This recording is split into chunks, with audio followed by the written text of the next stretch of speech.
sabía que era un gran riesgo. Ajá. Y al final, a ver, quiero poner el PowerPoint este que tengo por aquí. Vamos Espérate a un ver. momentillo que te lo voy a agregar ahora mismo. Y Ahí tú está, ¿no? ya lo vas.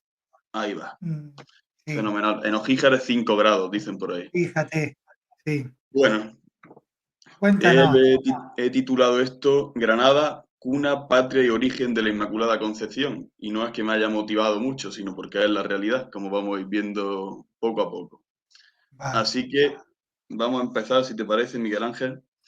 Sí, Y yo lo primero que quiero decir es que si el inmaculismo como tal, la fiesta de la Inmaculada, nace en España, todo es posible gracias a Granada, como vamos a ir viendo poco a poco. Vamos a ir viendo distintas cosas que al final vamos todos a acabar viendo que efectivamente es la cuna, patria y origen de la Inmaculada Concepción. Vamos a empezar con esta gente de aquí, con los reyes católicos, y hay que decir que tanto Isabel como Fernando, como todas las tropas castellanas, tenían una gran devoción a la Inmaculada Concepción casi desde el comienzo de su reinado. Pero no solo los propios monarcas, sino también todas, como digo, todas las tropas castellanas. De hecho, en la Guerra de Granada, que dura muchos años, que la Guerra de Granada no solo es Granada como pensamos hoy, sino que tenía muchos otros territorios. En la Guerra de Granada, muchos de los héroes que hay, como Ponce de León, el gran capitán Gonzalo Fernández de Córdoba, o incluso uno que es el que voy a comentar su historia, Hernán Pérez del Pulgar, todos ellos tenían una gran devoción por la Inmaculada Concepción. Y la gesta de Hernán Pérez del Pulgar es la que pone un poco todo esto en contexto. Cuando los campamentos castellanos se van acercando a lo que es la ciudad de Granada, en la que está ahora mismo, estaba en esos años completamente cercada, pues este hombre lo que hace, aquí tenemos su foto, lo que hace es lo que vemos ahí en la imagen de la izquierda. Justo se introduce dentro de la ciudad, dentro de una ciudad dominada completamente por el Islam, y disfrazado en parte de moro, se va hasta la mezquita mayor, que es lo que ahora mismo sería aproximadamente el sagrario, y hace lo que estáis viendo ahí, con un clavo y con un folio, lo que hace es que pone en la puerta de la mezquita mayor, Ave María, a María no tocó el pecado primero. Es decir, hace esta incursión y se mete dentro de la ciudad completamente, como digo, dominada por el Islam y pone este cartelón. Y aunque fue un simple gesto, para la gente y para los reyes católicos fue una auténtica declaración de intenciones. De hecho, este hecho motiva dos cosas. En primer lugar, la construcción de la catedral más tarde, muchos años más tarde, en este sitio. La gente todavía recordaba el sitio donde estaba la mezquita mayor y donde Hernán Pérez del Pulgar hizo esta gesta. Y luego también lo que hizo este hecho fue que los reyes católicos quisieran fundar en Santa Fe, en el campamento de Santa Fe, como lo vemos aquí ahora en el mapa, quiso fundar la primera hermandad, la primera cofradía del mundo dedicada a la Inmaculada Concepción.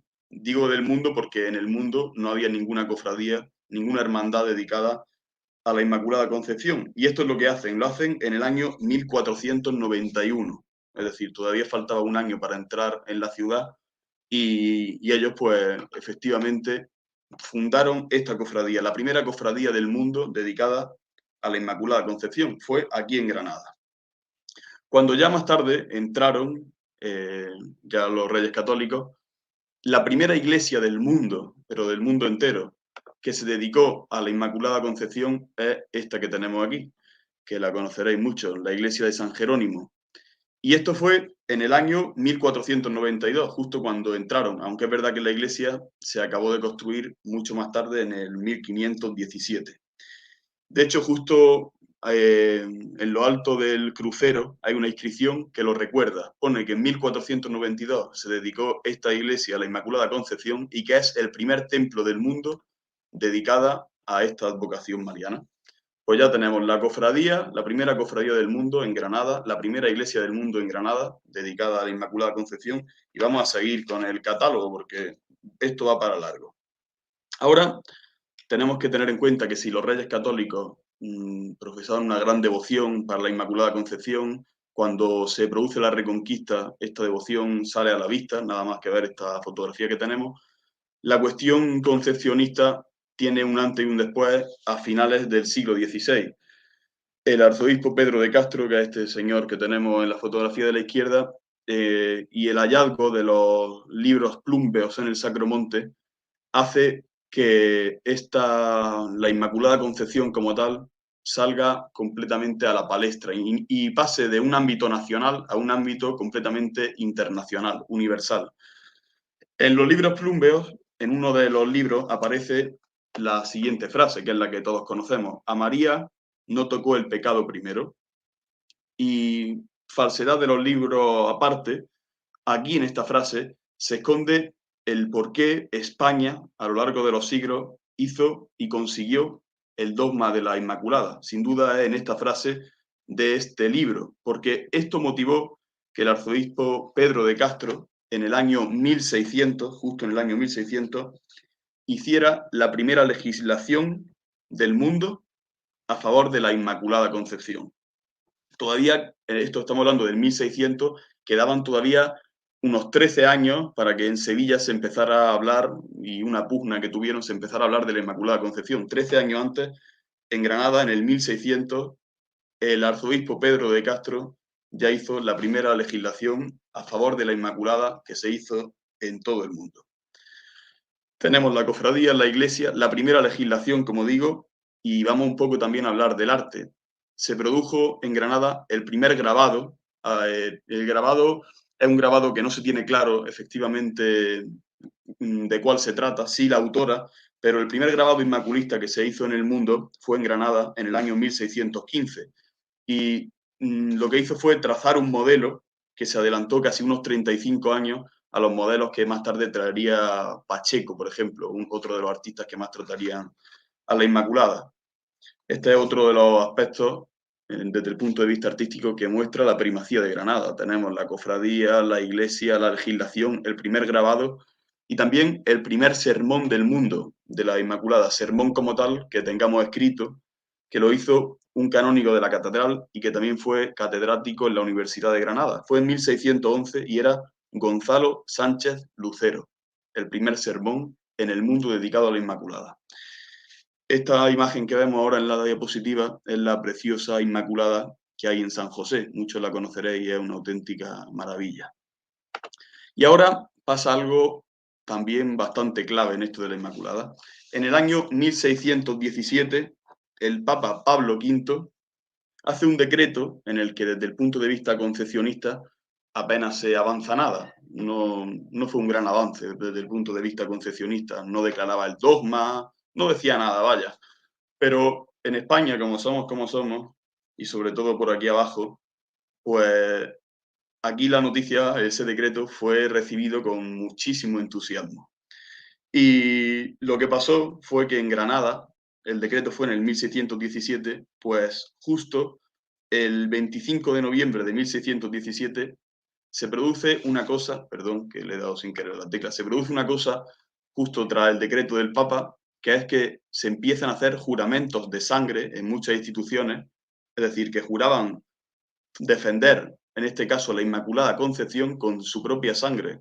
Se hacían juramentos de sangre para realmente pues, defender esa causa que Granada tenía tan clara, como hemos visto desde tantos siglos atrás. Entonces, la Universidad de Granada fue la primera universidad en el mundo que hizo este juramento, que luego más tarde sería muy popular, y lo hizo en 1617. Aquí vemos el edificio San Pablo de la universidad, coronando a esas columnas la Inmaculada Concepción. Como digo, la primera universidad del mundo que hizo este juramento de sangre, más tarde en el 1618 lo haría el Cabildo Civil de la ciudad y en Sevilla lo harían también bastante más tarde. Como tal, ese juramento de sangre también es muy importante. Y ahora vamos a la siguiente fotografía, que seguro que la reconocéis todos, y es este monumento del triunfo. Y también es muy importante porque ya nos vamos al año 1621, aunque luego más tarde sufrió bastantes modificaciones, de hecho este no es su emplazamiento original, pero en el año 1621 se levanta este monumento con esta Inmaculada Concepción, y es sin duda el primer monumento del mundo erigido a la Inmaculada Concepción. En ningún sitio del mundo se conservaba en aquel año, en el 1621, un monumento así. De hecho, más tarde se construye muchísimo. Se me viene a la cabeza incluso el del Sacromonte, el de la Plaza de España en Roma. Pero este que vemos en la imagen fue el primer monumento del mundo y está aquí en Granada. Para seguir, si es que podíamos estar aquí toda la noche. En 1686, unos años más tarde, la Inmaculada se convierte por primera vez en el mundo en patrona de una institución, y fue esto que vemos aquí, la Real Maestranza de Caballería de Granada. Como vemos, obviamente están ahí los caballos en su señal propiamente noble, y detrás vemos esas banderas azules, como el fondo de pantalla que he puesto, que es claramente el color de la Concepción. Cuando vamos a los toros, los trajes, cuando vamos a los toros vemos el palco de los maestrantes con ese color azul, los trajes que ellos mismos llevan el día del Corpus, es el color azul de la maestranza, que como digo fue la primera institución del mundo que llevó el patronato de la Inmaculada Concepción en el año 1686. Y ahora tenemos la típica pugna, como he dicho antes, ahora hablaremos de Carlos III, de Granada con Sevilla, ¿no? Mucha gente habla de Sevilla, de que su voto con sangre fue antes, pero la cuestión que nos resuelve este conflicto con Sevilla, que a veces los granadinos tanto tenemos, nos la da el propio Pedro de Castro, el arzobispo, porque a él en 1610 deja de ser arzobispo de Granada y se convierte en arzobispo de Sevilla. Y en 1615, cuando él ya está allí en Sevilla, escribe lo siguiente, os lo voy a leer, dice: en el reino de Granada, donde esta opinión, la opinión de la Inmaculada, donde esta opinión comenzó y tuvo vida, y en el reino de Sevilla y Andalucía, que lo han abrazado tan fervorosamente. Así queda clara la primacía de Granada en este aspecto y en tantos otros, como vamos viendo a lo largo de los programas. Y por último, Carlos III, también hay que decir que en 1767, tal y como empezamos esta sección, hablamos de que en la primera hermandad se fundó en 1491 en Santa Fe, la primera hermandad dedicada a la Inmaculada. O esta hermandad, que se llama la Hermandad Principal, en 1767 solicita a Carlos III que la Purísima, que la Inmaculada Concepción, sea declarada patrona de España. Y efectivamente el rey accede a esta petición gracias a esta hermandad. Y aquí lo vemos precisamente en esta fotografía con el vestido de su orden, la orden de Carlos III, que como veis tiene el mismo color, este azul, azul de la Inmaculada, que vamos a celebrar ya en muy pocos días. Así que me gustaría volver al principio, porque hemos hecho un buen repaso, pero lo que está claro es que con la cofradía, la primera cofradía en el mundo dedicada a la Inmaculada Concepción, la primera iglesia del mundo, el primer monumento del mundo, la primera legislación del mundo, el primer voto de sangre del mundo, es un día para que los granadinos nos sintamos orgullosos de ser la cuna, la patria y el origen de esta purísima, de esta Inmaculada Concepción. Vaya, nos deja alucinados, Miguel Ángel. Nos deja alucinados, madre mía, qué barbaridad. Lo que sabemos en las dos últimas intervenciones aquí entre Rubén y tú, qué bien, qué alegría. Y además todo lo que ha ido desentrañando. Madre mía, eso conlleva también un estudio detrás y sobre todo que se te nota pasión, se te nota